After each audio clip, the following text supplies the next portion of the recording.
屏住呼吸，一口气带你看完今年最炸裂的科幻美剧《边缘世界》。它由诺兰夫妇倾力打造，被称为头号玩家的升级版，一如既往的高科技、未来感，外加赤裸裸的重口味。不敢相信这就是2032年我们的日常生活。科技的高度发达让游戏体验迎来质的飞跃，在全息游戏里打怪挣钱成为新的选择。只不过跟大多数人一样，伯顿是个人菜瘾大的弱鸡，而妹妹弗琳则拥有异于常人的游戏天赋。这天，哥哥借着尿遁又一次让弗琳代打游戏。随着弗琳戴上眼罩，眼前正展开一场激烈无比的枪战画面。他淡定指挥队友们互相配合。原本被逼入绝境的游戏角色瞬间上演了绝地反击，弗琳不仅打通了关卡，还顺利找到了隐藏奖励。You can send the money in my phone. You're welcome.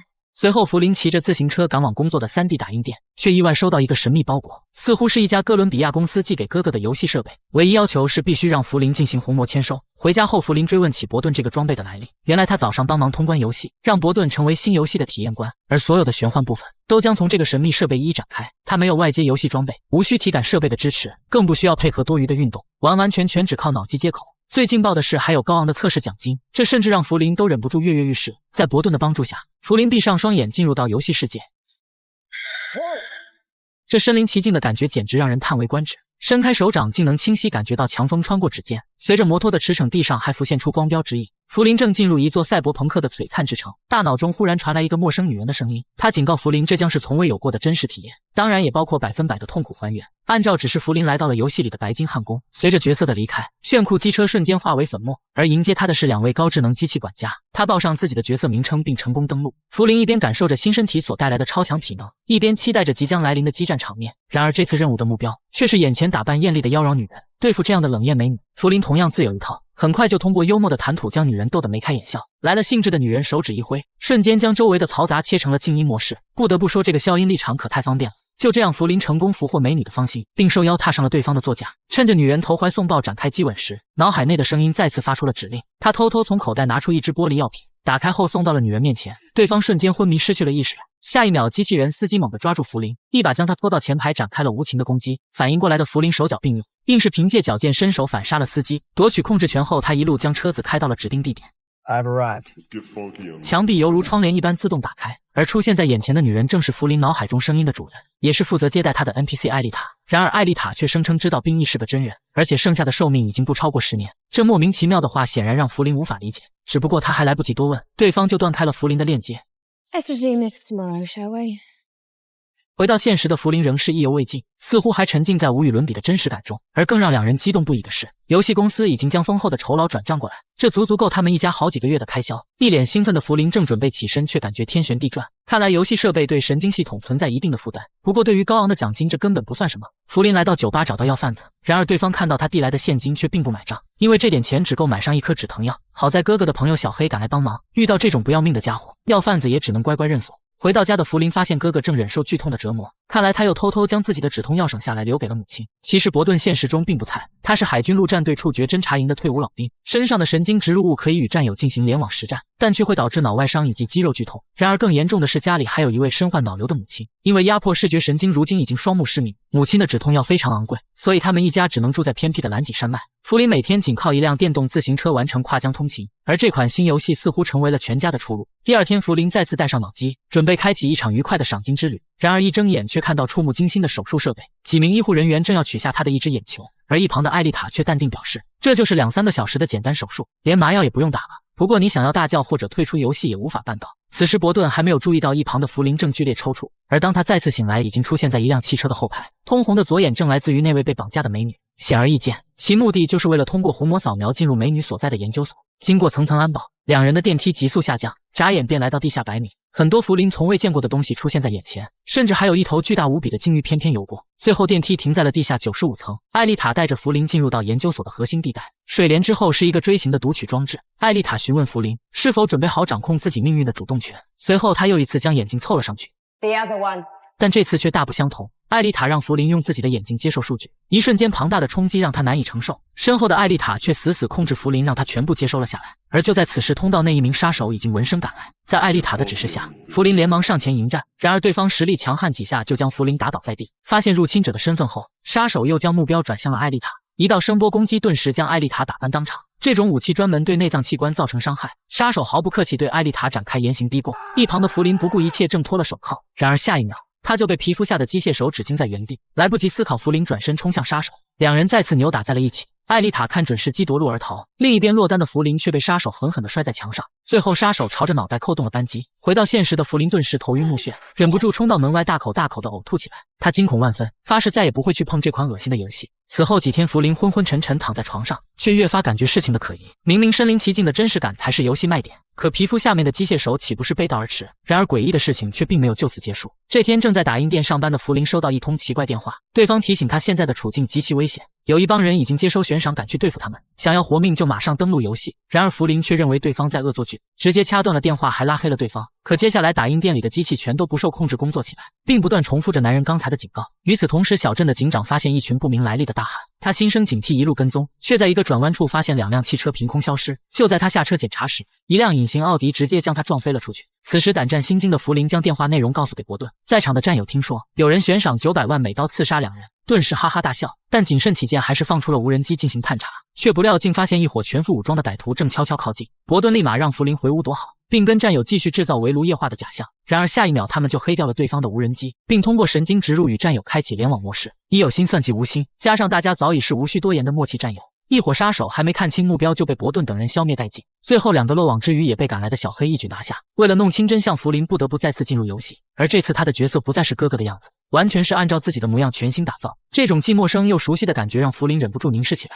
If you'd like it altered in any way, we can easily accommodate you. 而迎接他的人也从艾丽塔变成了威尔夫。福林这才得知艾丽塔已经失踪很久，威尔夫正是为了寻找艾丽塔的消息才找上的福林。但此刻福林更想知道为什么有人因为游戏要追杀自己全家。然而威尔夫接下来的话却彻底惊掉了福林的下巴。You aren't playing a sim, Miss Fisher. You're inside what we call a peripheral.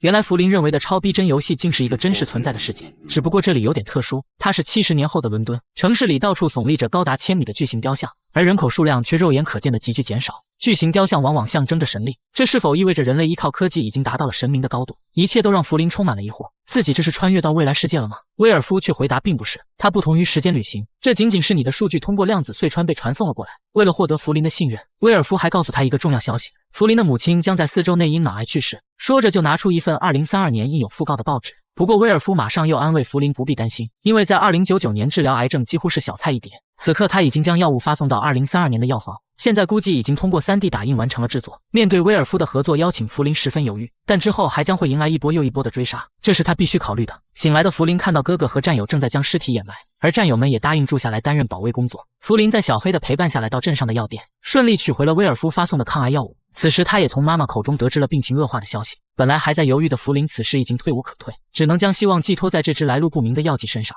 另一边，警官汤米巡逻时发现了漂浮在空中的咖啡杯，阴差阳错打开了杀手们留下的隐形汽车，顺着线索便找到了伯顿家。好在伯顿一番胡扯化险为夷，暂时支走了汤米。而此时福林已经再次进入游戏，登陆地点来到了一个美丽的后花园，眼前出现2只已经绝种的袋狼，都是通过基因培育训练成了家畜。而这栋豪宅的主人叫做列夫，正是他雇佣了艾丽塔和威尔夫，身后还有2名技术员艾什和奥西恩。像这种心随意动的纹身就是他的小把戏。在福林10万个为什么的求知欲下，列夫开始一一解答他的疑问。当你回到自己的时间桩后，化身会由人工智能控制，而所谓的时间桩就是我们相互接触后分叉出来的平行时间线。 It can all be rather confusing, even for us. 因为艾丽塔在研究所的职务关系，她可以访问你的时间桩。列夫收买艾丽塔后也得以造访过去，不过现在艾丽塔失踪了，而列夫造访过去的后门技术还不稳定。现在他迫切想要福林帮忙找回艾丽塔，这就引起了福林的好奇。你们费了那么大的劲去我们的世界，究竟想干什么？列夫表示仅仅为了满足自己的求知欲而已，就像游戏一样。福林顿时感觉被冒犯了。我的家人和朋友在你们眼里都是游戏角色吗？列夫却忍不住反问，难道你一开始不也觉得2099年的伦敦只是一场仿真游戏吗？直到现在你也这么认为吧？福林一时语塞，竟不知如何回答，于是便追问威尔夫自己的妈妈多久才能痊愈。然而此刻得到的回答却不再是小菜一碟，原来那支抗癌药物的真实有效率只有 57%。 感觉被戏耍的福林气愤下线，正巧看到了汤米离开的背影。兄妹2人对眼前的局面一筹莫展，唯一不算坏消息的消息就是马上有25万美刀汇入账户。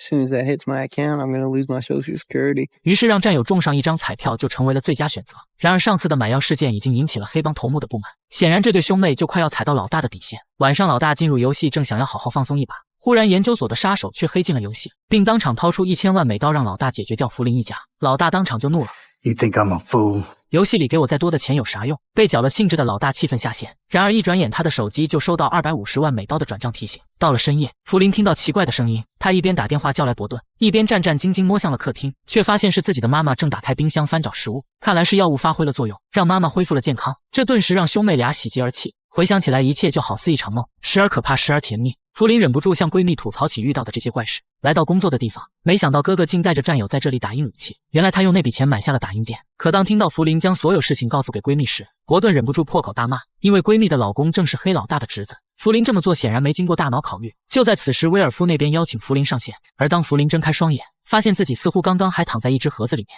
艾什连忙打断了对话，因为又有人接下了悬赏任务，对方正是当地的黑老大皮克特。福林感觉事情不妙，要求赶紧送他回去，等事情安排妥当，他一定马上回来。得知消息的伯顿却波澜不惊，表示自己单手就能搞定皮克特。他来到酒吧，大摇大摆坐到皮克特对面，面对老奸巨猾的对手，伯顿直截了当提出了2个选择，要么敬酒，要么罚酒。第一个选择，什么都不要管，伯顿会每周送给皮克特20万美刀。第二个选择，如果自己和家人有任何不测，那么皮克特将面临整个战队的追杀。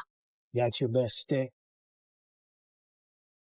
下一秒，一把狙击枪从1000米外直接打穿了皮克特的酒杯，他也终于意识到敬酒可比罚酒好吃多了。另一边，2099年的伦敦，一座巨大无比的大卫雕像上，研究所的女 boss 正带着杀手俯瞰地面的城市。很显然，杀手的办事效率让光头女有些不满。他单手一挥，光滑的地面瞬间化成石粉，开始随风飘散。这几百米的高度摔下去必死无疑。然而光头女却凭空走过，强风吹起她的裙摆，预示着脚底的空洞。杀手看得愣在了当场。另一边，福林如约而至，再次登入游戏。这次他带着威尔夫开始复盘当天的行程，试图找到艾丽塔留下的蛛丝马迹。两人开启了一种有脑神经链接的感官共享模式。福林甚至能体验到威尔夫宿醉后的阵阵恶心，而威尔夫则从福林身上感到了浪漫的布鲁斯情调，轻轻滑动手指就能调节彼此的连接程度，这让他们分开行动也能如同并肩作战。然而就在这时，一名巡逻警察盯上了福林，威尔夫一边赶去帮忙，一边请求艾什的支援。就在机器警察要逮捕福林前，威尔夫一把将其抱住。他解释道这是自己妻子的化身，他本人正在加拿大，为此两人还特意拥吻甜蜜一番。最后艾什及时更改了资料，这才躲过一劫。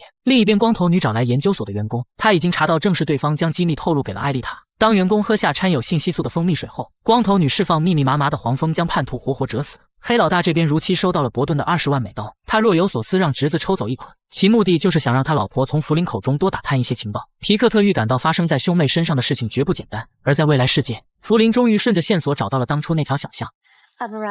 随着墙壁再次拉开，他确定这就是艾丽塔的藏身之所。然而福林小心翼翼推门进入，却发现早就有人捷足先登来过了这里，似乎还经历了一场大战。两人走进那间手术室，发现地上的化身已经遗弃了许久，而福林则在屋子的角落发现了难以置信的一幕，那些模型和假人几乎跟他世界里的一模一样。另一边，威尔夫则找到了艾丽塔的植入物，恐怕他为了避免被追踪才取了下来。然而就在两人准备离开的瞬间，巨大的爆炸将他们震飞出去。